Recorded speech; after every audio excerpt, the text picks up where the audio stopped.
En los países donde las grandes empresas o emporios están privatizados, la situación es grave. En esas naciones también hay largas filas de personas en busca de alimentos. Vamos a España y vamos a pedirle a Yaima las imágenes.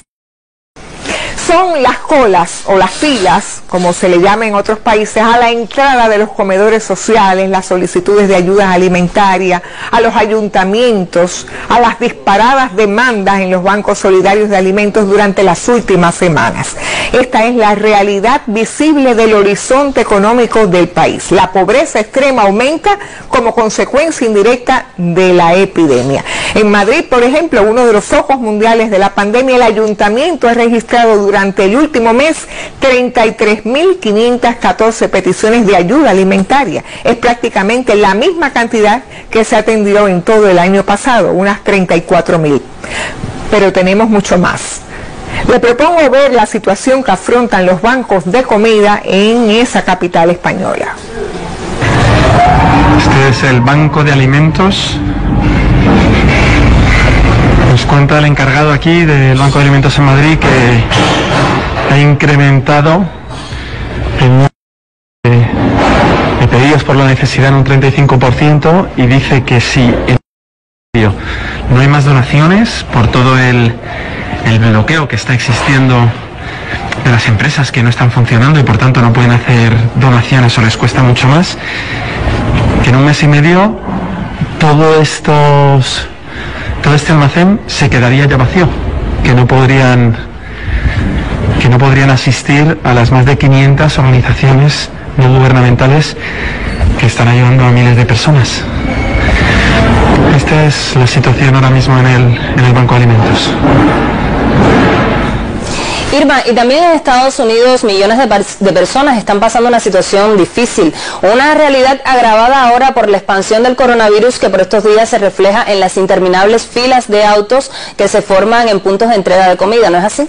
Sí, donde no solo hay brecha entre el rico y el pobre, sino entre el que tiene un auto y puede acceder a esas interminables filas en los bancos de alimentos en el país más rico del mundo. Hay otros que no tienen ni siquiera esa posibilidad.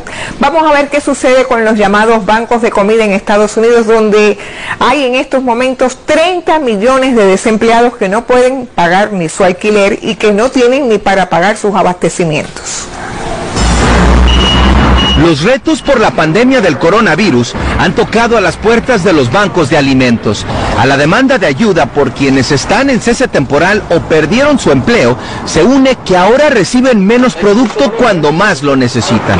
La situación que tenemos ahorita es que la demanda es tan alta que nuestro inventario de comida solo dura aproximadamente 2 semanas. Desde California hasta Nueva York, antes de la pandemia, los bancos de comida ya alimentaban a 1 de cada 7 estadounidenses.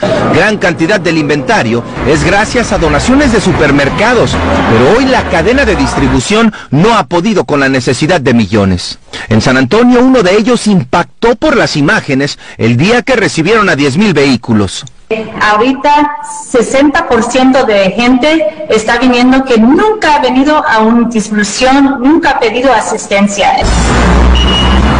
Irma, y también según trascienden los noticieros de ese país, el acceso a los cárnicos se está volviendo crítico. Por ello, las empacadoras de carnes están presionando a sus empleados para que trabajen incluso enfermos. Así es, se está obligando a los trabajadores a trabajar con la COVID-19. Me quiero remitir a Texas, por ejemplo, donde la mayoría de los trabajadores de las procesadoras de carne son latinos y denuncian cómo son obligados a trabajar a pesar de padecer el coronavirus. Vamos a ver imágenes donde están tapados o la voz distorsionada a manera de protegerlos. Los trabajadores de las empacadoras de carnes denuncian ser los más desprotegidos y quienes ocultan su identidad para no ser despedidos. Y nomás estaban dando sanitizer para las manos. Las 5 plantas en la región, donde en su mayoría laboran hispanos, son el epicentro del COVID-19. En la compañía JBS Cactus hay por lo menos 160 trabajadores infectados, como esta trabajadora que salió del hospital donde estuvo con oxígeno. No podía ni moverme, con esas ganas de tan mal que te sientes, tú prefieres morirte. La planta JBS en Cactus nunca respondió a nuestras preguntas. Hay mucha intimidación hacia el empleado, los departamentos de enfermería, recursos humanos y superintendentes. Que obligan a la gente que se siente enferma a quedarse a trabajar. Nosotros trabajamos de todo a todo con nuestros compañeros y no contamos con la protección en el lado como se dice. Oficialmente solo hay un muerto por coronavirus en esta fábrica, pero esta trabajadora nos dijo que poco a poco vio cómo sus compañeros desaparecían de la línea. No tomaron los pasos que debieron hasta que empezaron a ver más contagiados saliendo de ahí. Bueno, según Feeding America, una organización para el alivio del hambre en Estados Unidos, antes de la pandemia, cerca de 37 millones de personas ya estaban en esta situación que ahora, con la pandemia, se exacerba.